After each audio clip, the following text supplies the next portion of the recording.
All right, guys, welcome for the today's session. There is always a confusion that first we should learn the threading concepts, or we should first understand what is concurrency and what is the low level supports for the threading.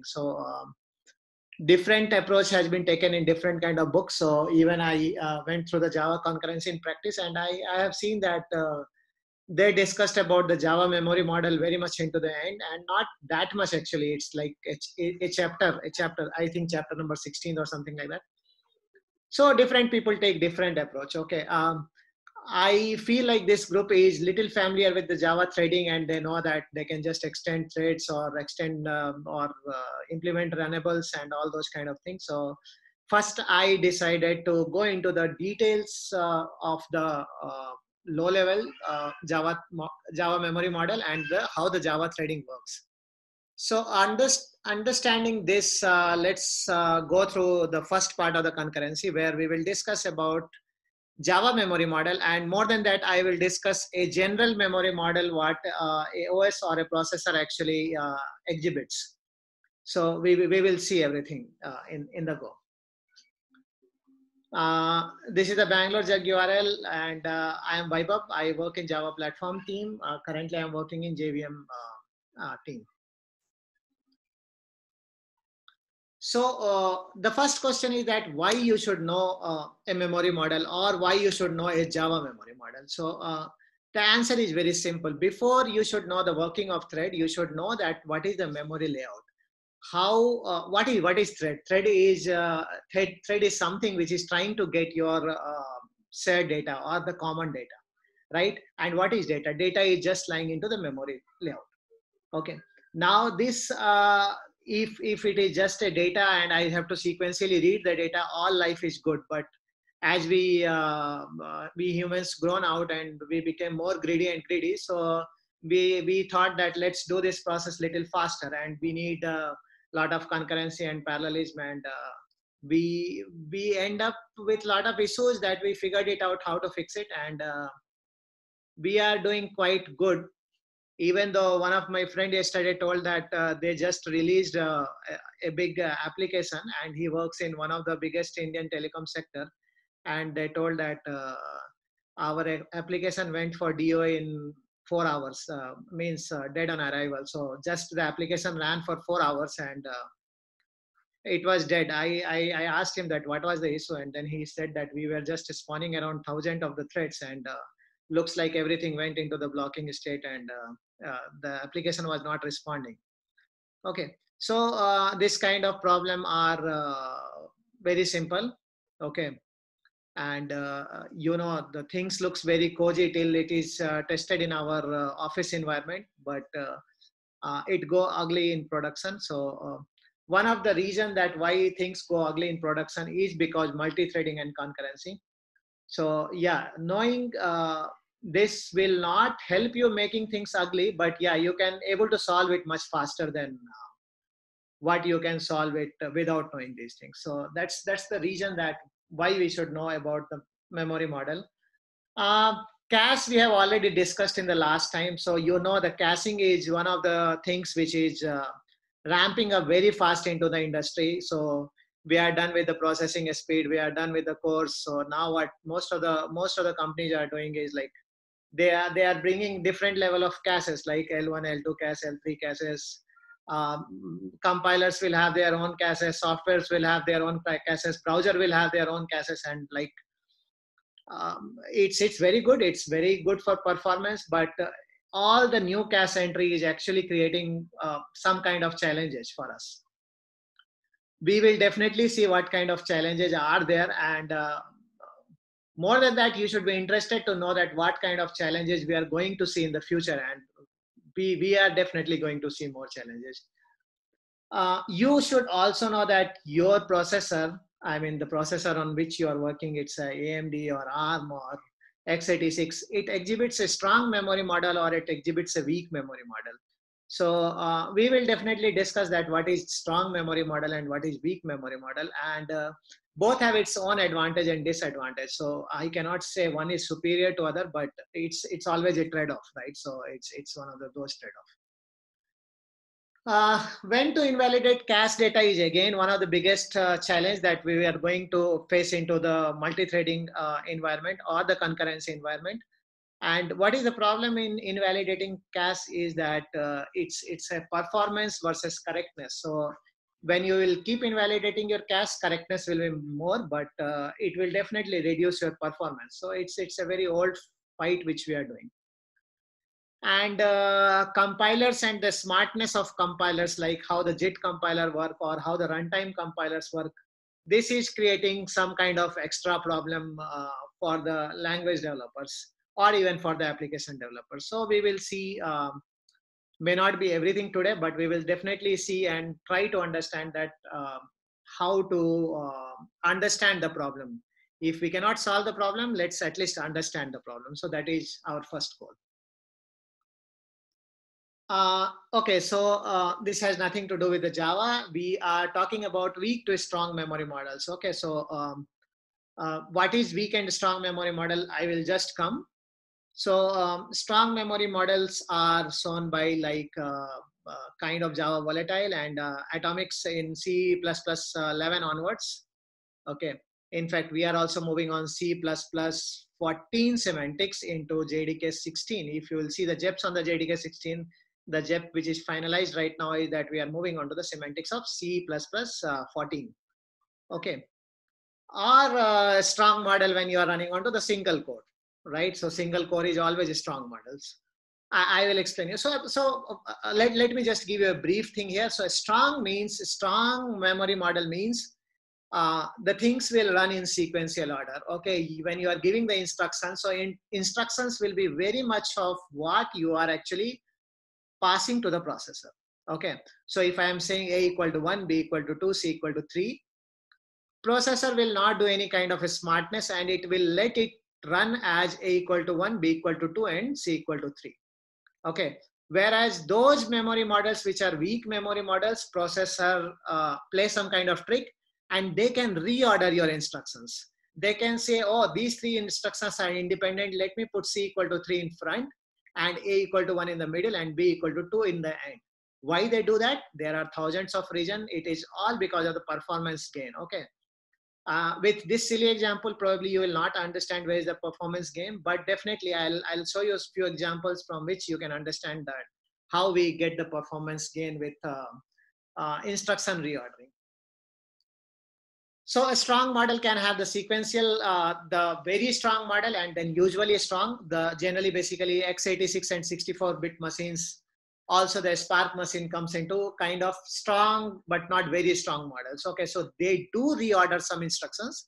We will see that what are the instructions they can reorder. Actually, there are many kind of instructions. What are those instructions which can be reordered by the strong memory model? Kind of usual strong memory model. Very strong memory model don't do any kind of instruction reordering. In the weak memory model like the ARM and the PowerPC, generally where the performance is like the god for them, right? So when you are running a game system or when you are running some kind of graphical system, you know the performance is kind of god for them. So they play all kind of dirty tricks which can make the performance better. Okay. And if Java is saying that I am supporting ARM or I am supporting PowerPC, then we have to deal with all these kind of memory instructions. We cannot say, no, you keep reordering too much of instructions. I cannot take your load. So then you have to say that, okay, we are not supporting ARM. Okay. But currently Java is supporting many processors. So we actually deal with all kind of things. Strong memory model, weak memory model, very weak memory model also sometimes. Okay, so before going into the memory model, that the reordering thing which I told you, I'll give you the solution because I always get confused actually. I should explain the problem before or solution because sometimes both are interconnected. Anyway, so these are the memory barriers that can happen to you. Okay, so one of the memory barrier is load and load. That means you are loading something and then you are loading again something, right? So if there is a problem in the instruction swap, if we can swap those two instructions, right, then it is a problem with load and load. So what generally we do, we actually put a fence in the middle of the to statement. Okay, I'll show you into the next slide. We generally put fence into the middle of the to statement. Means load something, fence. Fence means all my cache data need to be on the consistent state. The next statement when I'm going to run, I need to see everything as good as that. Okay, so load. I read a very good article which say like you can compare with something like git pull or hg pull. Okay, so before doing any change, you say like let's take everything fresh. Okay, the same can be load store. That means the load fencing before the store. So you have a load operation and then you have a store operation. So you need to do a fencing in between. Can be store load. Okay. Load store is not so common, but yeah, store load is one of the most common thing where you say that before actually showing it to the other processors, I need to ensure that all the things are in the right way. Everything is properly visible to all the processors. Okay, no tricks, no games. And the store is like when you are storing two data. Okay, so you need to put a barrier in between. Okay, I will take you detail into what are barriers, but right now you need to understand that these are the four kind of barriers which can be played out. Okay, and I already told you the weak and strong. So in weak memory model, actually, all these barriers need to be applied. Means actually any of these four instructions can be reordered. Okay, so if a load is there and both the loads are independent, it can reorder that instruction. But generally, in the strong memory model, the only thing which generally they reorder is store and load. Okay, so whenever you are storing something and the loading the data, you will say that wait, before loading the data, I need to see that everything is refreshed and multiple cores should see the exact value of what actually it is. Okay, don't tell me that this is the cached value or this is uncached value, this is L1 cache value, L2 cache value. You have to make everything clear. So this is one of the difference which you can understand in the weak and strong memory model. Weak memory model, all these four kind of things can be reshuffled, whereas the strong memory model, only store and load is generally reshuffled, because strong and load is something which gives a very high performance boost. Okay, I have few benchmarking results actually into the PDF. I can show you that maybe after the presentation.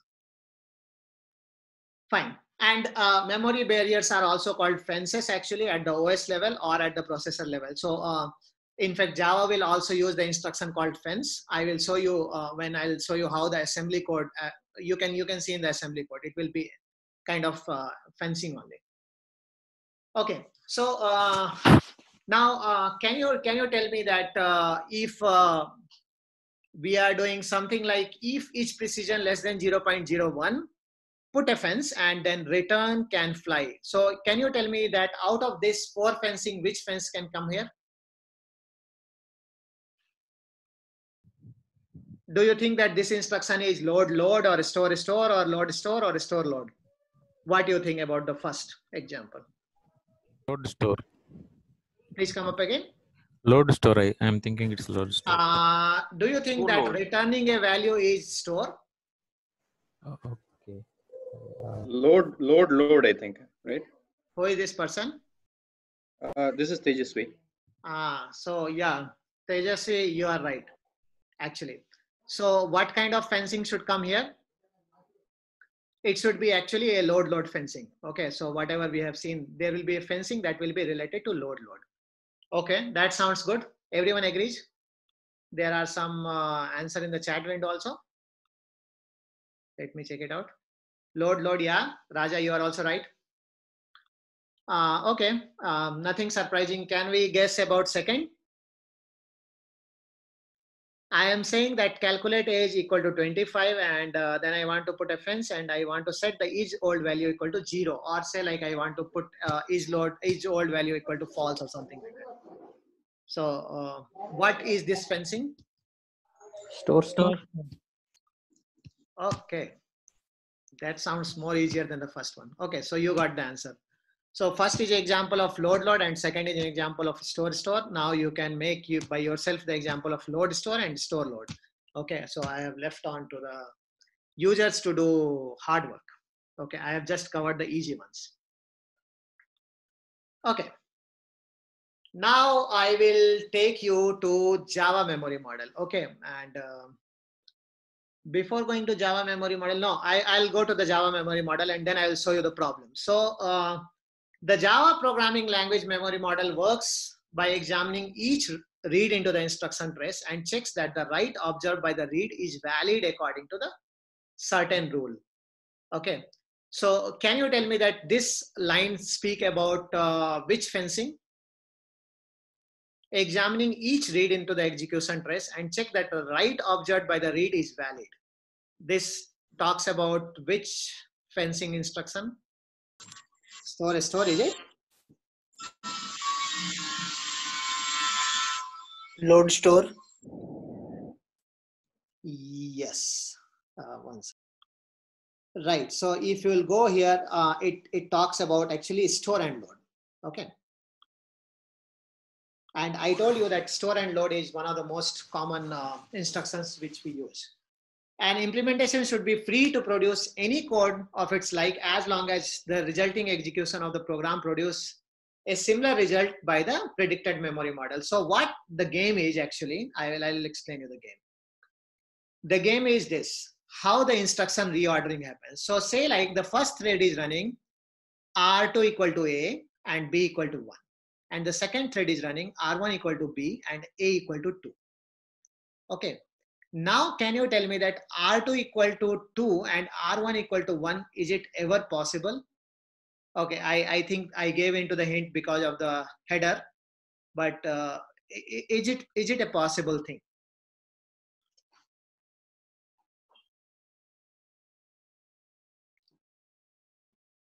So what will happen that compiler are allowed to reorder these instructions. Okay. And what the compiler can do is that compiler can make these instructions looks like this. It will move B equal to 1 upside and R2 equal to A downside. And same it will do with the thread 2. Now you can very much see that R2 equal to 2 and R1 equal to 1 is very much possible. Yes, it is. Okay. So reordering of the instructions create actually a great deal of problem. And one of the important reason is that why we go for a synchronization or locking or different mechanism. Actually, threading have many mechanisms. So why that mechanism is required? Okay. So I will just show you running a reordering code, and if my day will be good, I think you should see the inconsistent results. Okay. So I hope my screen is visible. And let me see if I have something called reordering problem. Yeah, possible reordering. Okay. This is taken from the concurrency in Java book. Okay. And here what I am doing is there are two threads. One thread is actually writing A equal to 1 and X equal to B, whereas the other thread is running B equal to 1 and Y equal to A. So you can see that both the threads are dependent, both the threads are not, but it is trying to use some kind of common data. Okay. So starting with the threads. Sorry, here I think there is one question from Raja. Any reason why reordering is happening here? He's kind of confused. Yes, Raja, that question is very good and I still have not came onto that. So what I explained to you that reordering happens in most of the case to gain the performance. Okay. What happens when, even though I have not started with the JIT compiler session, that is the runtime compiler session, but many times doing reordering of something can give you a very high performance boost. Say like, you have written multiple for loops in your code. Okay.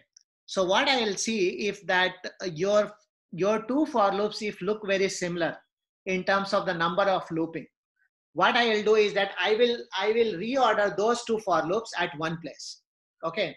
So that the instruction can be run and maybe the later I will just untile both the for loop and I will create one for loop if the data are independent in each other. So say like there is a for loop of 1 to 10. In that I am doing something like I++. There is a for loop of 1 to 10 where I am doing J++. So what generally the underlying processor can do, it will create one for loop and it will untile the for loop and it will make for I to 1 to 10, I++, J++. Okay. So this kind of reordering is very, very common under the underlying architecture. Okay.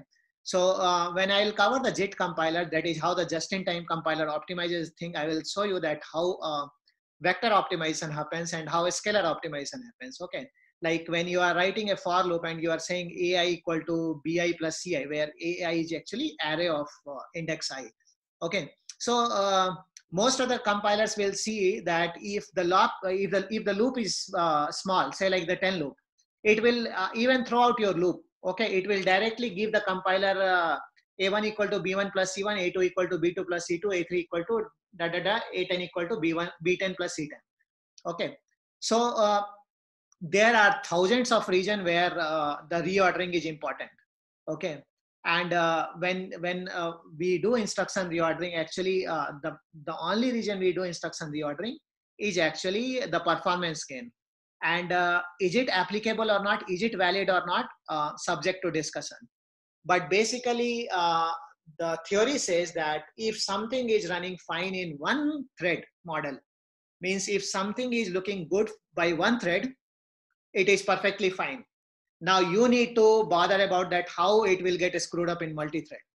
But if I am saying that A equal to 1, B equal to 2, and C equal to 3 or something like that, or even some assignments, if single thread modeling is running this into this sequence, or even reordering the sequence will not change the output, I am perfectly fine.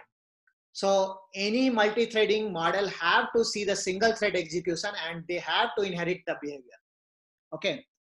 Whatever they need to apply the synchronization or locks or mutex, whatever but they should in the end behave like a single threaded model. Okay. Are you getting me? He got it. Okay. So yeah, now this is again example where reordering can screw up the thing. So okay, let's run this value. Let's run this file and let's see that can we. I am not on JDK 11. If JDK 11, you don't have to do Java C actually. Your Java can do Java and Java C both. So this is fine, but no. This will not work. I think, yeah. So I have just added 1,000 loop and running this. Okay. So hope this will give me some output where, see, good start. You can see the third variable. Okay. 1, 0, 0, 1 and 1, 1. Okay. In fact, when you will see the program and will get heat up actually in the end, the mistakes will be more actually, if you will notice it carefully. Okay. So things are going as per the single threaded model, that 0, 1 value. But when it will start going down actually, yeah. So anyway, I'm breaking this. So you understood that there are 2-3 different kind of values that is possible by running this possible reordering.java code, and this is because the instruction set can be reordered. Okay, please go through the book. I think this example is on the chapter 17, the Java concurrency in practice. If you don't have the book, you can take. I think online copy will be available somewhere, but better to get it one. Okay, so that was what I explained you here. Now the problem, what was the problem? The problem is that we have actually not applied any kind of threading model like the synchronization and all. So synchronization still I will not apply. I will take you to synchronization in the next class, but we will see that there are some particular kind of instructions available to us which can help you to understand that how these things can be resolved. Okay, so again, this you can see almost the same code, x equal to 1, y equal to 2, x equal to 0, 0, and there is a reader and writer, and these are the possible values. Okay, so it can have a value of 2, 1, it can have a value of 0, 1, it can have a value of 0, 2, 0. Do you think that there is a possibility of having a value 0, 0? Possibility to having a value 0, 0? No. Raja, can you explain? Okay, good homework.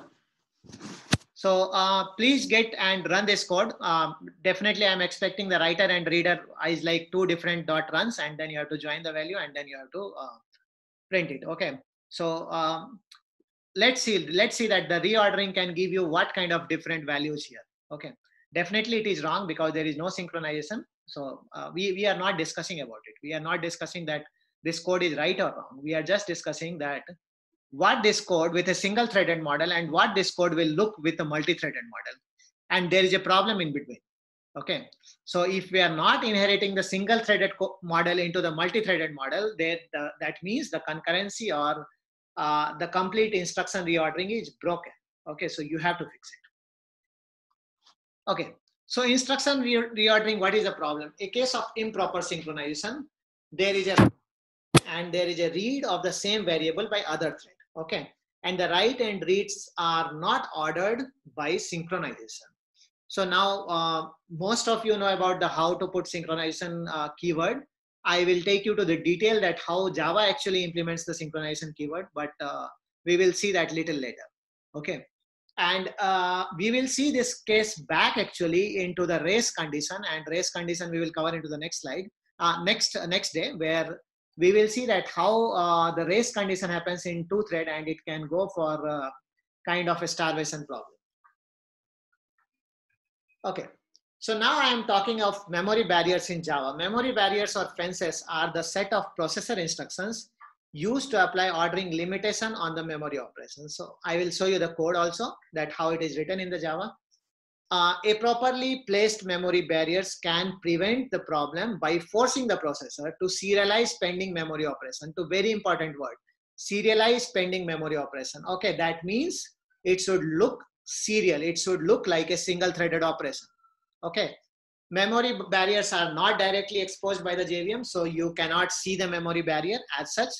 But today we will see some of the memory barriers. Okay, and the barrier should actually handles the runtime compiler, that is the compiler that Java is using, and it should also tell the processor that bro, there is something which I want to stop here. Okay, so don't reorder something here. So just stopping the reordering at the Java level is not enough. Okay, so we have to stop reordering at the processor level also. Okay, so I will show you some kind of barriers.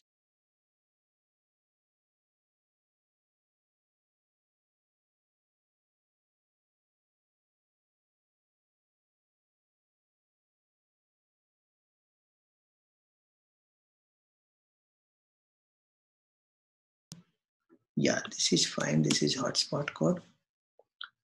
And browse and go to the source and OS CPU. Okay, now you can see the codes have been written for the different processors into the hotspot area.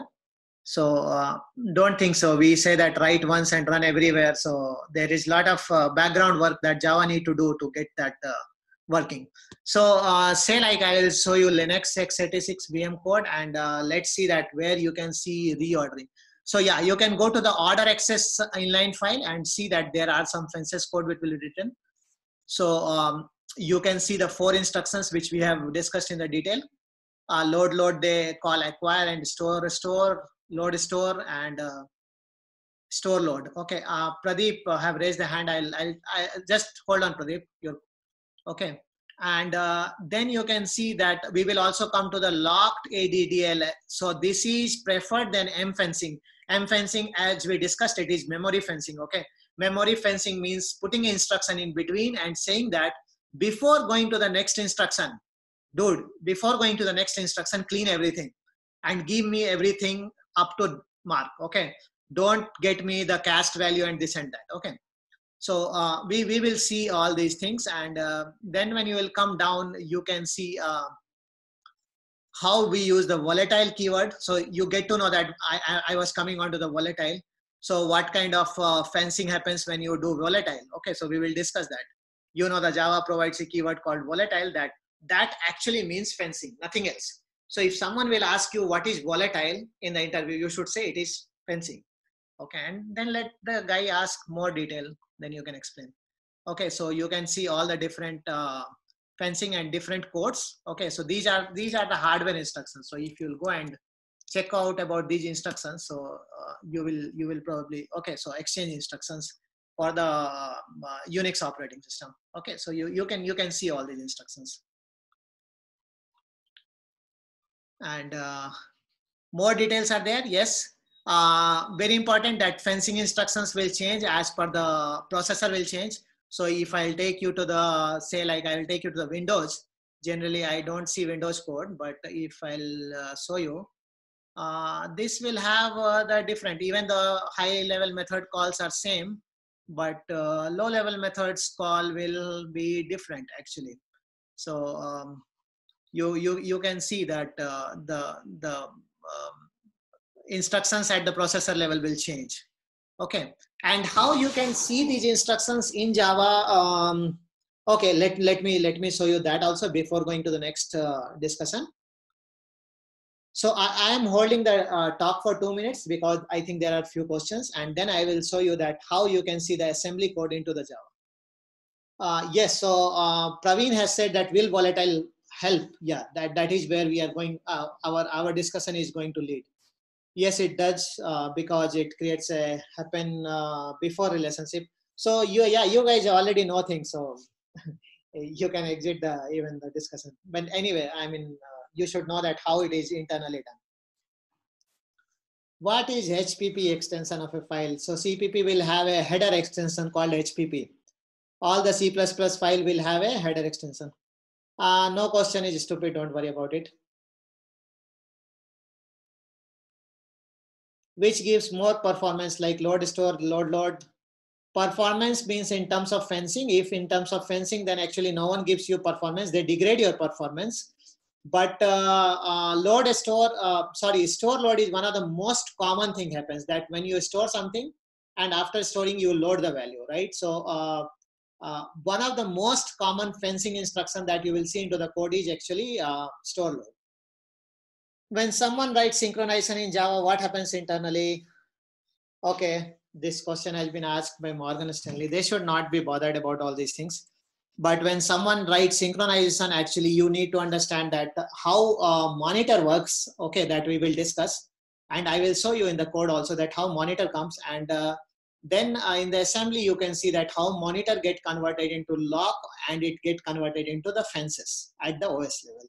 Okay, so that is what is going to be the next point of the discussion. Now let me go to the terminal because now terminal is important.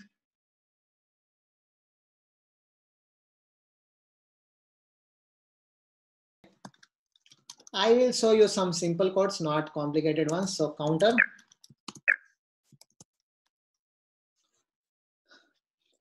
What I am doing in the counter is that running a loop of a million and just doing counter plus plus, and I have just used the synchronized keyword. Okay, there is no extended thread, there is nothing. Okay, just what I want to show you is that how the synchronization works in Java or at the lower level. So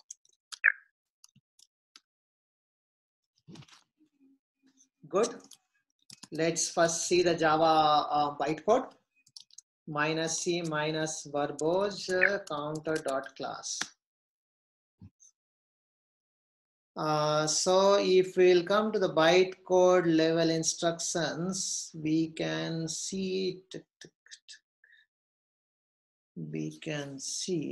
what we can see.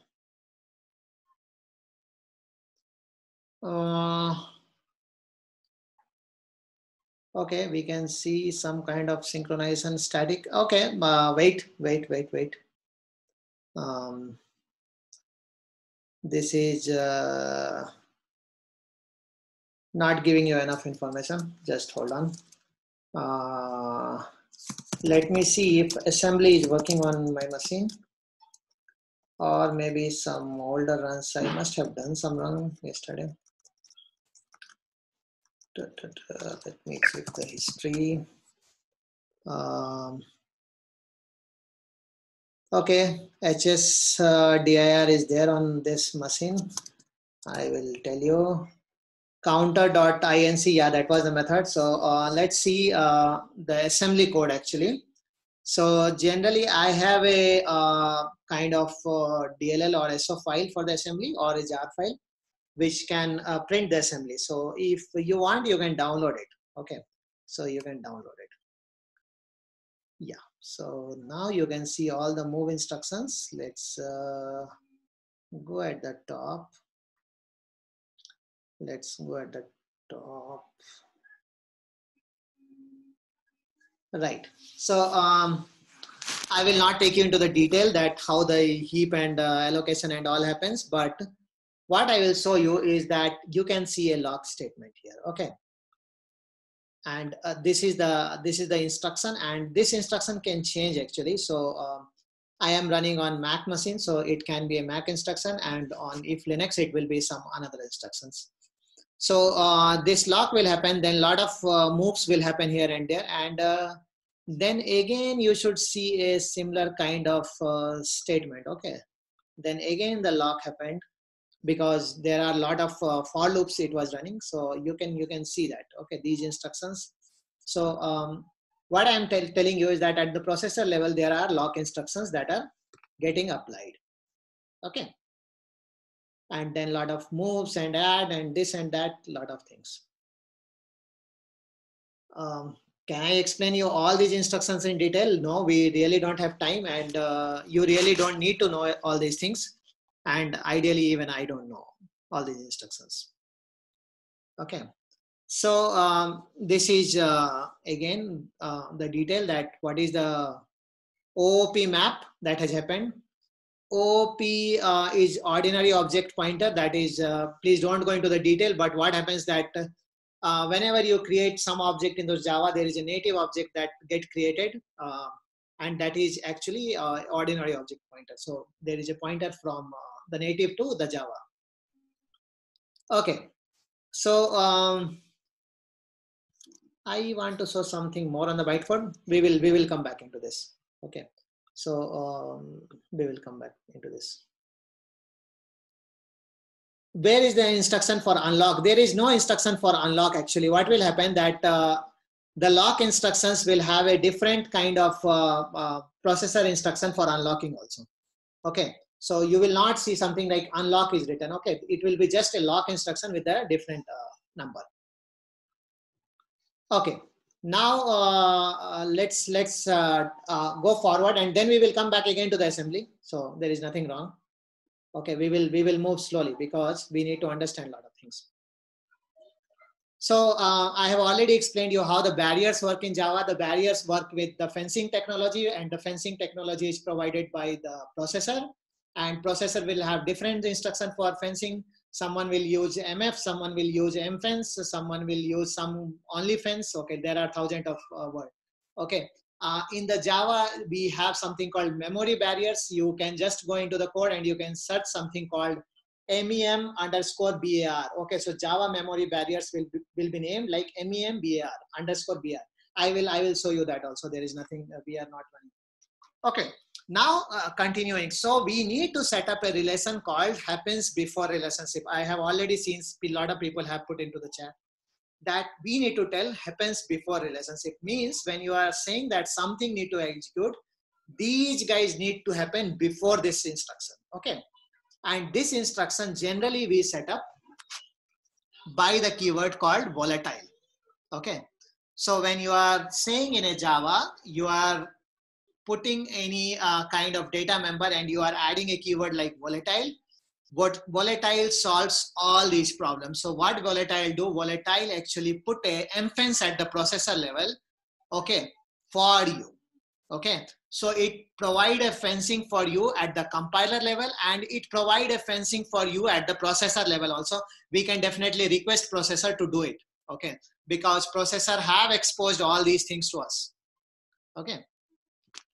And we need to apply something called load acquire. So you can see ld.acquire will be written into the code. I am not sure that we saw that these instructions are so big that we need some time to see.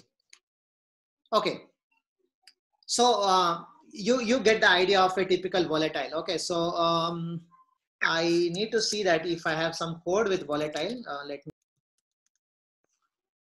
So yeah, this code is taken, and a lot of volatile instructions are there. So if I will do this at the Java bytecode level, I think you can able to see the logs. Or maybe the bytecode can just tell you that I have used the volatile, and it will hide the details from you. So let's check it out. Java P, I need to see the verbose and with the commented stuff.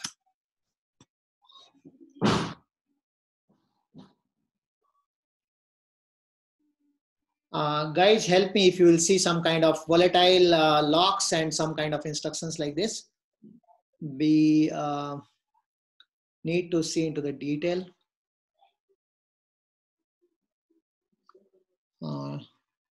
Load.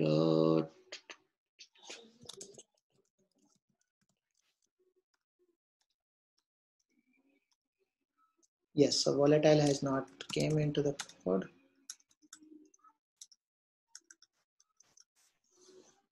These instructions are eating my time. Anyway.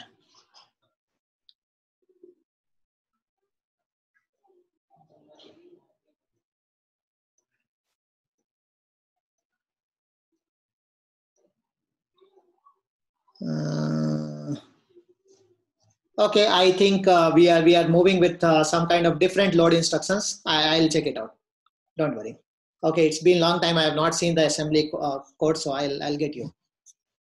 So what generally volatile do is that it prevents it actually help you setting up something called happens before relationship. Okay, and what it will do, it will acquire it will apply something called load.acquire into the code, into the processor level code.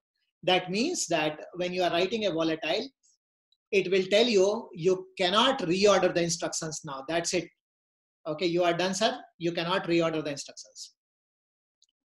And the second keyword that we generally use with all these kind of locks and semaphores is called final keyword. Okay, and final, any one of you can guess what is final? So someone who know about final, can you tell me final and what generally the final instruction should look like when we are dealing with the processor or the language? Anyone can help me out? I should keep watching chat windows. The value cannot be modified. Okay, Saurabh, you are right. You have seen my first line. I have said the value cannot be modified under normal circumstances. Actually, the value can be modified for the final, yes. One time only can be initialized. So what is the advantage? You all are saying correct thing, but what is the advantage? When I'm putting a final keyword, what is the advantage? What is the advantage for multi-threading system? So basically your variables won't change and the threads will have a common value to go through it. So no need of extra operation kind of stuff. Once it is marked as final, it won't be alterable so that it become only a read-only value.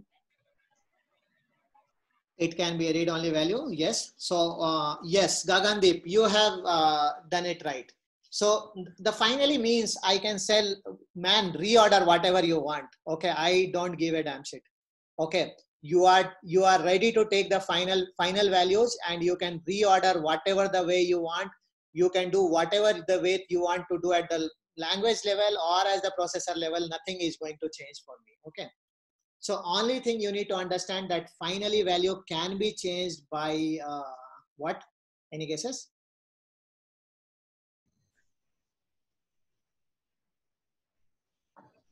Yeah, Asitosh, thanks a lot. So yes, reflection can change a final value, but okay, let's not go into the detail of the reflection. But if you are not using some kind of aggressive technology like reflection, finally value will not change. And we make sure that it's a complete immutable set. Okay. So with the immutability of the final, actually we can reorder the instructions as we wish. So it's a great relief for the compiler. You can move reads of the final field across synchronization barrier and call to arbitrary or unknown methods. Okay. Compilers are allowed to keep the value of the final field cached into the register, second use, and not reloading it from the memory again and again. Okay. So you can definitely cache out the final value. You really don't have to worry about cleaning the cache, putting the cache again and cleaning the cache. Okay, because the value will not need to be reloaded. This is the final semantics for you, and you know that this cut is from which place. Okay, if anyone is new to talk, then yeah, definitely this is from the Java language specification, JLS. And this is how the Java memory model has been defined. So I am defining a final value X and a non-final value Y. Okay. And in the constructor, I am putting X equal to 3 and Y equal to 4. And we are doing the write and read.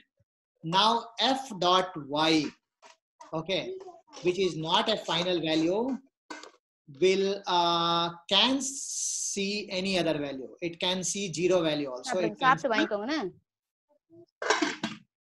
can see a value 4 also. Just hold on, guys. Yeah. But whereas F dot X will always guarantee you to see 3. Okay. Now I am again leaving homework on you to understand that when you are defining a value final and when you are defining a value non-final, how constructor deals with these two values. Okay. Because what do you think? The JLS say that constructor need to be atomic operation or the constructor can be a non-atomic operation? Anyone can explain me that?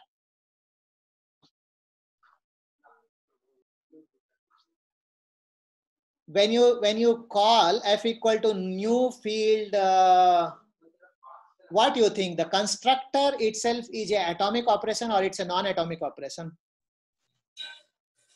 Is it possible to break the constructor?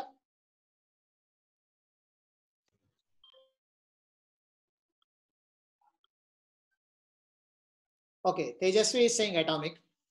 He said that constructor cannot be broken. Anyone else agree with him?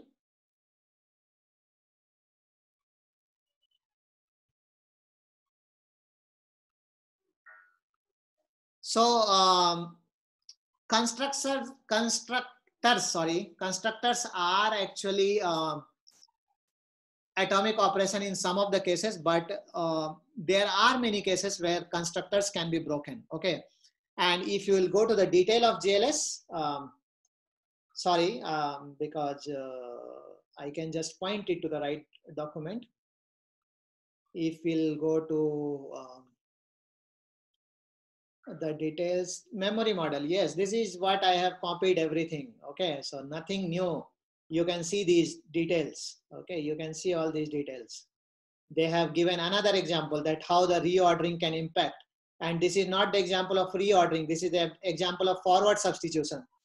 There is a value R1.x here. There is a value R1.x here. So what I will do in R5, I will just write R5 equal to R2. And that can create a great deal of problem in multi-threading environment. Okay, go through this document. It will explain you everything. Okay, and later into this, when you will go to the constructors, it will explain you that how constructors can make things wrong. Okay, and what I was trying to show you here, yeah, this is the one I copied, is that final fields can be used for security reasons. Okay.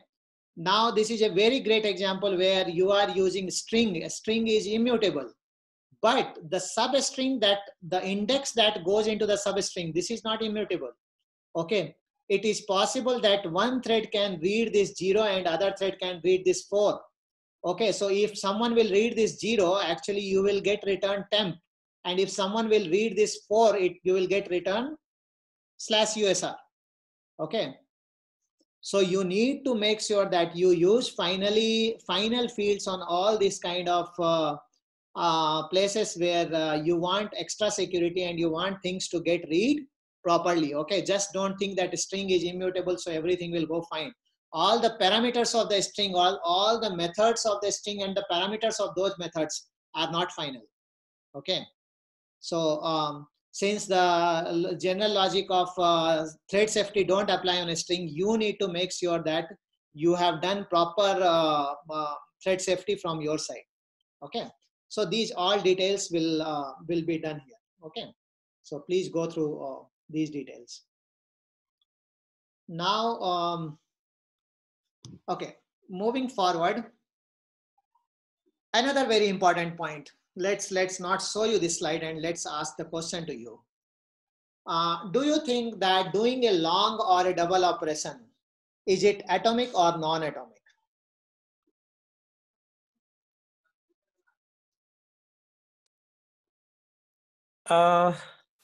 Depends on the infrastructure. If it is 32-bit, then it will be non-atomic. So if something depends, then I will say non-atomic. Okay. Right. Yeah. So you think that long and something like double operation are non-atomic? Yeah. Right. Yeah, because it's 60 8-byte, right? Yeah, 8 bytes, 64-bit. So yeah, I understood what you are saying. It will break down into 32 and 32-bit instructions. Right. And right. then what will happen that there is a thread that can come in between and poke when you are in between the two operations. Okay. So let me tell you that what the language specifications say. The language specification said very similar to you. Okay, very much seems like you have only written the language specification. So we are totally leaving on to the Java language specification implementer. Means the guy who is making the JDK by reading the JLS to make long or double kind of thing, atomic or non-atomic. Okay, so one JDK can provide you a long and a double operation as atomic operation, whereas the other JDK can provide you a long and a double operation non-atomic. It is totally depend upon the implementation of the JDKs. Okay, in fact, you will ask me, I can tell you different JDKs where it is atomic and non-atomic, even though I think we claim it non-atomic. But if you want it to be atomic, what you should do? You should just add a keyword called volatile. That's as simple as that. Okay, so if you are writing atomic, long and double, you are writing long I equal to 0, I equal to j. Atomicity in the first code, I cannot guarantee. But if I am writing the second code, private volatile long I equal to 0, and then if I am doing I equal to j, yes, I am 100% guaranteeing that it will get an atomic value. Okay. So what the volatile will do, it will create the proper fencing, it will create the proper variable, and it will create an atomic environment across the two instructions of the processor, which are lying in one of the 32-bit upside and one of the 32-bit downside. Okay. So case closed. What you should do, write a code which is independent of JDK, use the keyword volatile. Is there any problem? Yes, volatile can have a very, very small performance halt, but let's not go into the detail of that. Okay, because anytime when you are creating a fence into the instruction set, there is a little bit of performance issue, but that is too small to just neglect it. Okay, so I am taking a small break here, and I want any questions to be here, because now I am moving to the another section, which I will just give you some kind of explanation into the beginning, and then we will go into the detail, maybe into the next class. Okay, so